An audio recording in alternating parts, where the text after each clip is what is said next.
Well, yesterday brought a lot of chaos at the U.S. Capitol, but in the end, Congress completed its task of certifying Joe Biden and Kamala Harris as the next president and vice president.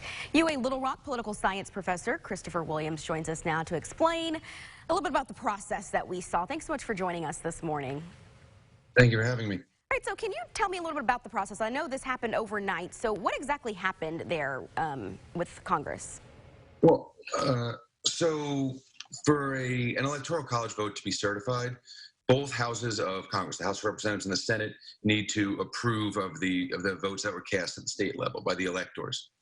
What we saw yesterday when it began at about 1 p.m. Eastern was we started to see some objections from certain members of the Senate and the House of Representatives to certification of the Arizona electors. And then obviously some chaos ensued.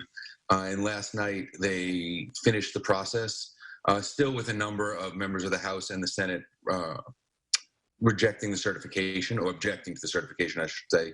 However, both houses of Congress agreed that the electors and the ballots cast by the electors were certified, and President-elect Biden and Vice President-elect Kamala Harris were certified. Okay. And so something else that happened yesterday that may have gotten lost in all of the chaos is Georgia, the Georgia Senate runoffs. Those results came in, and now there's a split in the Senate. Can you talk a little bit about how that works and what that means? Yeah, well, what this means, the two seats in Georgia, which were won by Raphael Warnock and John Ossoff, mean that the Democrats effectively have control of the United States Senate at this point.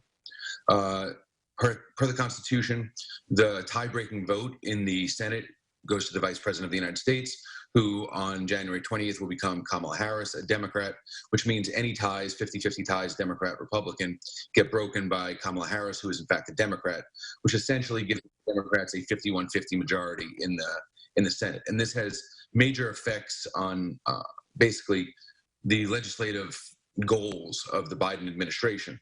Yeah. They now don't have to work with Mitch McConnell and the Republican Party to get things done. Yeah. And speaking of some of those goals, I know the confirmation process for some of the cabinet selections will start happening. How soon can we expect that to happen after Joe Biden is sworn in?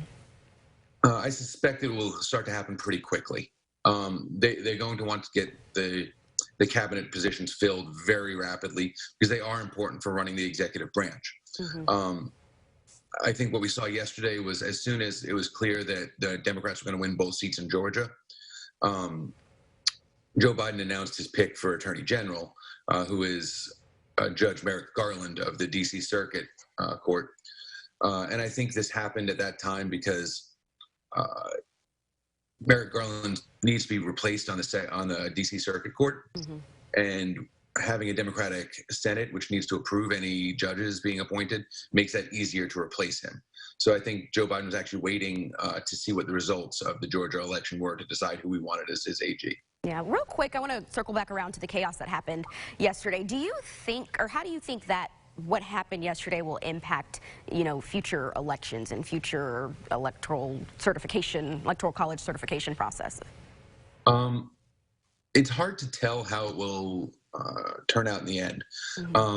I think it's important to note that what we saw yesterday was shocking, but not all that surprising to political scientists.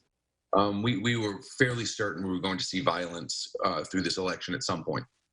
I think the real question we have to think about is what the events of yesterday, what effect they have on our democracy as a whole. Violence like that in a democracy is bad. Democracy is predicated on the idea that all people accept the rules of the game. And when violence breaks out, it's an indication that people do not accept the rules.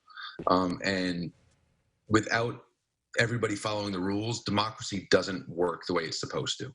Elections do get impacted in the long run. I suspect there could be effects on the 2022 and the 2024 election. I suspect there are going to be questions among certain people about the outcome of those elections. Okay. They're probably going to be called into question. Yeah. All right. Well, thank you so much for giving us some insight this morning. Thank you for having me. All right.